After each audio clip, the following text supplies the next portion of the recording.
আপনাদের গ্রামীণ আপু কিন্তু গ্রামীণ ভিডিও নিয়ে হাজির আজকে।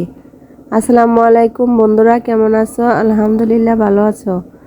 আমিও আলহামদুলিল্লাহ ভালো আছি। আজকে কি রান্না করব আর কি কাজ করব সেটাই তোমাদের মাঝে শেয়ার করা হবে। যদি ভালো লেগে থাকে লাইক কমেন্ট শেয়ার করে আমার পাশে থাকবে। অনেক আসার পরে কিন্তু ইউটিউব চ্যানেলটা খুলছি একটু তোমাদের ভালোবাসা পাওয়ার জন্য। আমাদের এলাকার মানুষ সবাই কিন্তু টিটকারি করে যে ইউটিউব চ্যানেল খুলছে। এই কথাটার উত্তর যেন আমি দিতে পারি তোমরা যদি আমাকে সহযোগিতা করো।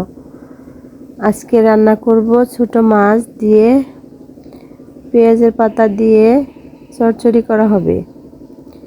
এই ছোট মাছগুলা কিন্তু আমাদের পুকুরের এবং পেঁয়াজের পাতাগুলাও কিন্তু আমাদের লাগানো। ওই ভিডিওটা একদিন তোমাদেরকে দেব, সবাই দেখবে।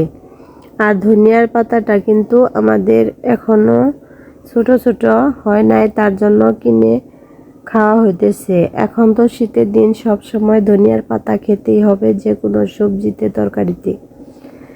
এদিকে রান্নাটা বসিয়ে দিয়ে চলে গেলাম। আমাদের পালং শাক বোনা হয়েছে, সেখান থেকে কিছু পালং শাক নিয়ে নিব শাক ভাজি করার জন্য। সেটাও তোমাদের মাঝে একটু শেয়ার করা হলো। আজকে কিন্তু পুরা রান্নাটা তোমাদেরকে দেখানো হলো না, একটু ব্যস্ততার কারণে।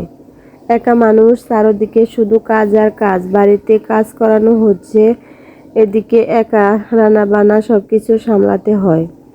শাকটা নিয়ে কিন্তু বসে পড়লাম কাটার জন্য। সুন্দর করে বেছে বেছে কেটে এই যে একটা বলের মধ্যে রেখে দিতেছি। এটা কিন্তু ভাজি করব।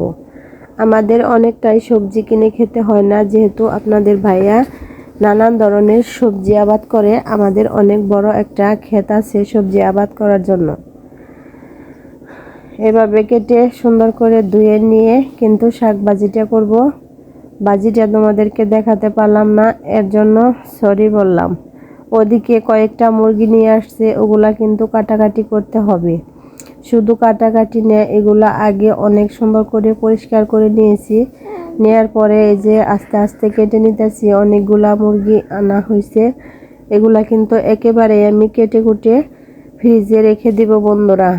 তাই এইটুকু আজকে তোমাদের মাঝে শেয়ার করলাম।